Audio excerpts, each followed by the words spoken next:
الرحیم میں ہندوستان مجلس برسی سے خطاب کرنے کے لیے گیا تھا، اور وہ مجلس برسی تھی خطیب اکبر علامہ مولانا مرزا محمد اطہر اللہ مقاموں کی، ان کے بھائی خطیب العرفان مولانا محمد اشفاق صاحب کی۔ یہ مجلس لکھنؤ میں بڑے امام باڑے میں تھی، جو امام بارگاہ حسینیہ آصف الدولہ، آپ باہر نہیں ہیں، آپ یہاں جائیے بھائی، حسینیہ آصف الدولہ میں مجلس کا انعقاد تھا۔ ہم جیسے ہر جگہ جاتے ہیں، جیسے مجالس کا ہمارا سلسلہ رہتا ہے، اسی طرح گئے تھے۔ ہمارے ذہن میں کچھ یہ نہیں تھا کہ یہ کچھ ہوگا جو آپ نے دیکھا۔ وہاں جا کے معلوم ہوا کہ ٹرینیں چل رہی ہیں، بسز آ رہی ہیں، پورے ہندوستان سے مومنین شرکت کے لیے آ رہے ہیں، اور لکھنؤ میں یہ تقریباً 30 ایکڑ پر محیط امام بارگاہ ہے، اور بقول کسی کے کہ آصف الدولہ کو ہر چیز بڑی اچھی لگتی تھی، بڑا ہاتھی، بڑا امام بارگاہ، بڑا محل، بڑا دسترخوان، بڑا شہر، تو انہوں نے یہ سب سے بڑا امام بارگاہ بنایا تھا۔ اور میری معلومات کے مطابق دنیا میں یہ سب سے بڑا امام بارگاہ یہی ہے۔ حرموں کا تو مقایسہ نہیں ہے، لیکن جو امام بارگاہ شبیہ حرم میں حسینیہ، عاشور خانہ، امام بارگاہ، پیڑ مختلف نام اس میں مجلس اعزا تھی، اور پھر جب مجلس کا انعقاد ہوا تو دیکھ کر عجیب منظر بنا کہ پورے ہندوستان سے لوگ، اور وہاں ایک بہت بڑا مرکز ہے اہل سنت کا، الندوہ کے نام سے، جس کے ندوی علماء شمار کیا۔ اسی طرح بریل کے حضرات کے مراکز ہیں۔ منظر یہ تھا کہ اہل سنت کی تعداد، دیوبندی کی تعداد، علمی کی تعداد، شیعوں کی تعداد، پھر کچھ ہندو مجلس میں شریک تھے، لہٰذا ایک بھرپور مجلس کا انعقاد ہوا۔ مدانم کے مندانم میں پتہ نہیں کب یہ رات کوئی علمی میری حیثیت ہے، طالب علم ہوں اور ایک ذاکر اہمیت ہے، مگر اس مجلس میں جو میں اگر مجھ سے کوئی پوچھے کہ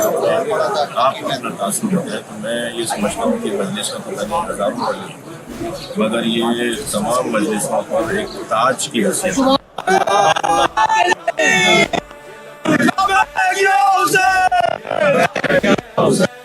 اور اس مجلس اعزا میں جو سنگینی تھی، شاید 200 سے زیادہ تو پروفیسرز تھے، شاید 200 سے زیادہ علماء کرام تھے، اور مختلف شعبہ زندگی کی شخصیات تھیں، کچھ نوابین تھے جو وہاں کے خاندانی نوابین ہیں، ان کے شاہزادگان اور صاحبزادگان تھے، یعنی علماء کرام تھے، شعراء کرام تھے، اور خاص طور پر جو بزرگ علماء ہیں، حمید الحسن صاحب آیت اللہ ہیں، سید ناصر قاطی علامہ آیت اللہ آبادی ہیں، اسی طرح جناب زاہد حسین صاحب نجفی ہیں، مولانا جعفر عباس صاحب مرزا محمد عالم صاحب کے فرزند ہیں، اور میں کیا چاہوں کہ جو شخصیات وہاں کی وہ سب سے نکل رہی، ان سب نے قدردانی کی، احترام دیا، محبت دی۔ میں نے ایک وہاں جملہ کہا ٹی وی چینل سے، مجھ سے پوچھا کہ کیسا لگا، تو میں نے کہا کہ میں سفیر محبت بن کر آیا تھا، دونوں ملکوں کی عوام، دونوں ملکوں کے شہری، یا یقیناً یہاں کے ہندوؤں کے رشتہ دار وہاں رہتے ہیں، وہاں کے مسلمانوں کے رشتہ دار یہاں رہتے ہیں، تو اگر ان دونوں ملکوں میں امن و امان کی بحالی ہو اور ٹریڈ شروع کی جائے، معاشی معاملات کو طے کیا جائے، تجارتی معاملات کو منظم کیا جائے، میں سمجھتا ہوں دونوں ملکوں کے لیے بہتر رہے گا۔ میں اپنی ریاست سے کہوں گا کہ خدا نخواستہ ایک جملہ میں عرض کر رہا تھا کہ شبر بھائی کے وہاں اس دن میچ بھی تھا پاکستان اور ہندوستان کا، اور وہاں کی سرکار وہاں کی حکومت کا علف برداری کی تقریب بھی تھی، مگر 80% نوجوانوں کی شرکت تھی مجلس میں۔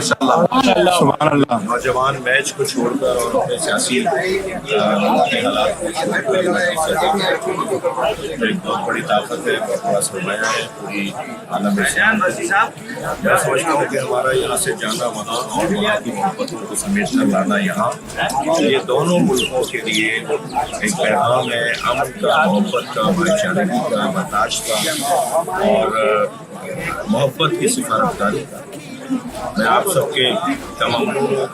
پاکستان میں اس مجلس کو اپنی دنیا میں لائیو سنا دیا، آپ نے محبت فرمائی اور اب کراچی ایئرپورٹ پر میں اور آپ محبت کے لیے تشریف آئے۔ ہماری یہ ساری گفتگو ہندوستان کے سارے لوگ منتظر تھے کہ میں آپ سے ملوں گا تو کیا کہوں گا۔ میں ان کا ایک دفعہ پھر پاکستان پہنچ کر